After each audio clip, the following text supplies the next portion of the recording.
Navigate to the page that you manage on Facebook, and in the top right corner, press the Settings button. From here, you will see a tab on the left called Page Roles. Click that. Once you're in the Page Roles section, you have the option to assign a new page role. To do so, simply start typing the name of the person who you would like to assign to a new role. From here, you're given the option to choose which kind of role you would like to assign. Once you've determined that, simply select it and press Add. You'll be prompted to enter your password for more security. Once the request has been sent, you can see it below and cancel it at any time.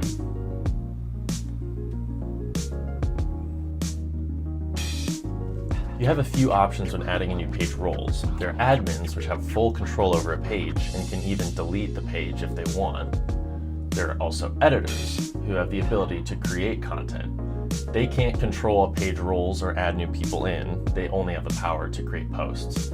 Moderators can reply to comments and like things on behalf of the page, whereas advertisers can run ad campaigns and view insights. Analysts are only able to view insights and see who has posted content from the page. Thanks for watching.